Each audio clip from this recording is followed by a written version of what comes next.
page from my journal. When love keeps disappearing.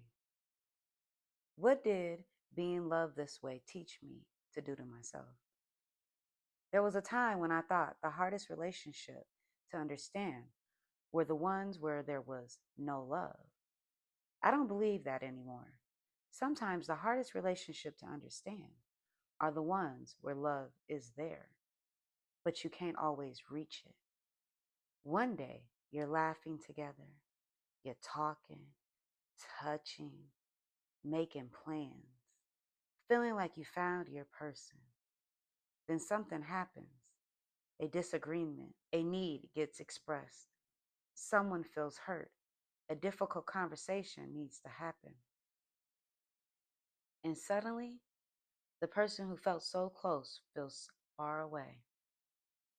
The warmth changes, communication becomes silence, affection becomes distance, and you're left standing in the same relationship, wondering where the relationship went. I know that feeling, and I know what it can slowly teach you to do to yourself. You start searching for the version of them you know exists. That's what makes it so confusing for me. There were beautiful moments, real ones.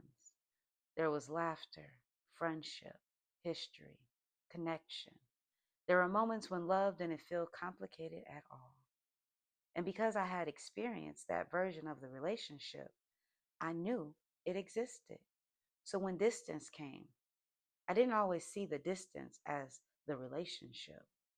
I saw it as something we needed to get through so we could get back to us, back to talking, back to laughing, back to touching,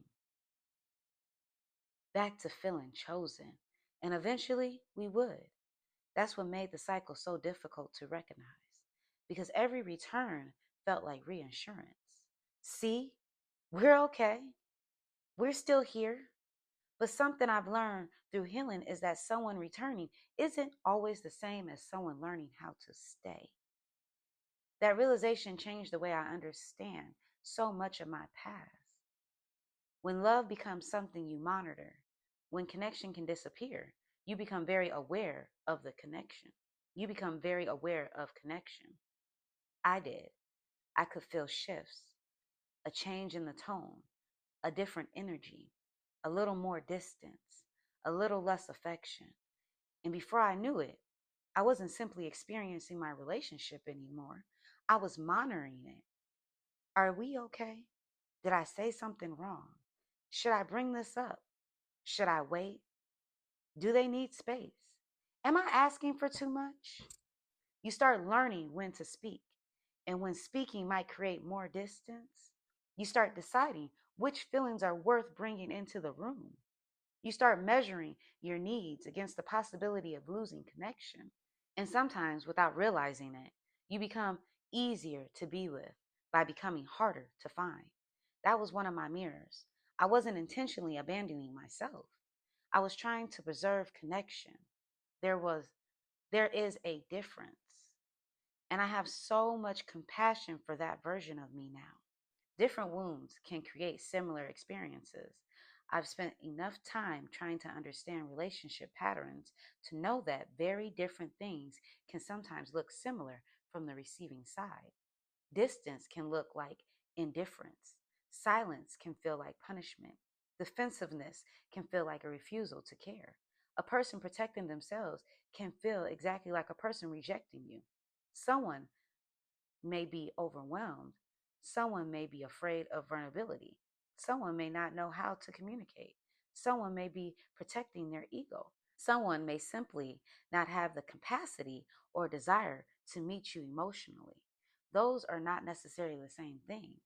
But here's what I eventually realized. I didn't have to know which one it was before I was allowed to acknowledge what it was doing to me. That was huge for me because I could spend forever trying to understand another person's inner world. I could study their childhood, their wounds, their patterns, their triggers, their intentions. I could keep asking, why are they like this? And completely miss the person standing on the other side of the relationship asking, why am I becoming like this? Me. My empathy had a blind spot. I've always been able to see beyond behavior. That's beautiful. It allows me to understand that people are more than their worst moments. It allows me to see the pain underneath anger, fear underneath distance, wounds underneath defenses.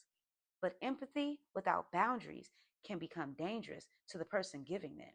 Because once I understood why someone behaved a certain way, I sometimes believe I had to tolerate the behavior. They have been hurt. They don't know how. This is how they protect themselves. They love me. They just show it differently. There may have been truth inside some of those thoughts, but there was another truth I wasn't including. I was hurting too. That's where my empathy had a blind spot. I could see their pain clearly while explaining away my own. Healing didn't take my empathy away, it widened it. Now I am included in it. Intention and experience are not the same thing. This is probably one of the biggest things relationships have taught me. Someone can genuinely believe they're loving you while you genuinely don't feel loved. Both experiences can exist at the same time. One person can say, I'm doing the best I know how, and the other can say, but I'm still hurting. One doesn't automatically cancel the other because intention lives inside the giver, experience lives inside the receiver, and love happens somewhere between the two. I can intend to make you feel safe, but if the way I handle conflict repeatedly makes you feel abandoned, we have something to talk about. I can believe I'm choosing you, while my behavior repeatedly leaves you questioning whether you are chosen.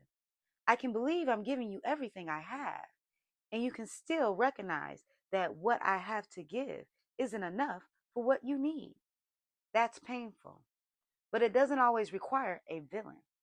Sometimes it requires honesty. Being loved and feeling loved are different experiences. I used to ask myself, does this person love me? Now I think the question is incomplete because someone can love me and I can still feel lonely beside them. Someone can love me and I can still feel emotionally unsafe.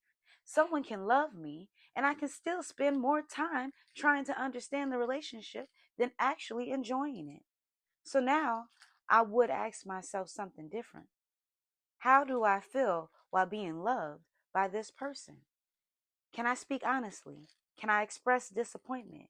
Can we disagree without the connection becoming something I have to earn back? Can I have needs? Can I say no? Can I ask for reassurance without feeling ashamed for needing it? Can I remain myself inside this love? Those questions tell me something. Do they love me? Never could. Because love isn't only a feeling someone carries for me. Love is also an environment I have to live inside. I thought understanding would save us. There was a version of me who believed that if I could understand enough, I could fix almost anything. If I understood why someone withdrew, I could give them enough space. If I understood why they struggled to communicate, I could find better words. If I could understand their wounds, I could avoid touching them. If I could understand what triggers distance, I could become careful enough not to cause it. But look at what happens when I follow that thinking all the way through. Eventually, I become responsible for managing someone else's relationship with intimacy. And slowly, I start organizing myself around their discomfort. That's not connection, that's adaptation. And I know that now.